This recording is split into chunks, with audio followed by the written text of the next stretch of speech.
लूका 15:11 से 32 में दिया गया दृष्टांत भटके हुए पुत्र द प्रोडिगल सन की कहानी है। यह यीशु मसीह के सबसे सुंदर और प्रभावशाली दृष्टांतों में से एक है जो परमेश्वर के असीम प्रेम और क्षमा को दर्शाता है। इस कहानी के 3 मुख्य भाग हैं। 1. छोटे बेटे की मांग और पतन। एक व्यक्ति के 2 बेटे थे। छोटे बेटे ने अपने पिता से कहा, पिताजी, संपत्ति में से मेरा हिस्सा मुझे दे दीजिए।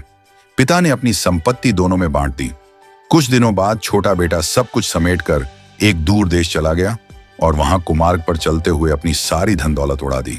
जब उस देश में भारी अकाल पड़ा तो वह कंगाल हो गया। वह एक व्यक्ति के यहाँ सूअर चराने का काम करने लगा और उसकी हालत ऐसी हो गई कि वह सूअरों का खाना, फलियां खाकर अपना पेट भरना चाहता था, पर वह भी उसे कोई नहीं देता था। 2. हृदय परिवर्तन और वापसी। जब उसे होश आया तो उसने सोचा, मेरे पिता के यहाँ कितने ही मजदूरों को भरपेट रोटी मिलती है और मैं यहाँ भूख से मर रहा हूं। मैं उठकर अपने पिता के पास जाऊंगा और कहूंगा, पिताजी, मैंने स्वर्ग के विरुद्ध और आपकी दृष्टि में पाप किया है। अब मैं इस योग्य नहीं कि आपका पुत्र कहलाऊं। मुझे अपने एक मजदूर जैसा रख लीजिए। 3.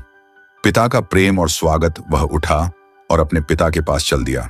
वह अभी दूर ही था कि उसके पिता ने उसे देख लिया और उसका दिल भर आया। पिता दौड़ कर गया, उसे गले लगाया और चूमा। बेटे ने अपनी गलती मानी, लेकिन पिता ने अपने दासों से कहा, जल्दी करो, सबसे अच्छा वस्त्र निकालकर इसे पहनाओ। इसके हाथ में अंगूठी और पैरों में जूते पहनाओ। पला हुआ बछड़ा काटो, हम खाएं और आनंद मनाएं, क्योंकि मेरा यह बेटा मर गया था, अब जी गया है, खो गया था, अब मिल गया है। 4. बड़े भाई की नाराजगी। जब बड़ा बेटा खेत से लौटा और नाच गाने की आवाज सुनी तो वह क्रोधित हो गया। उसने पिता से शिकायत की, मैंने इतने सालों तक आपकी सेवा की, पर आपने मुझे कभी एक मेमना भी नहीं दिया। लेकिन जब आपका यह बेटा आया जिसने सब कुछ उड़ा दिया, तो आपने उसके लिए बड़ा उत्सव किया। पिता ने उसे प्यार से समझाया, बेटा, तू तो हमेशा मेरे साथ है और जो कुछ मेरा है वह तेरा ही है, पर अब खुशी मनाना उचित है, क्योंकि तेरा यह भाई मर गया था और फिर जी गया है।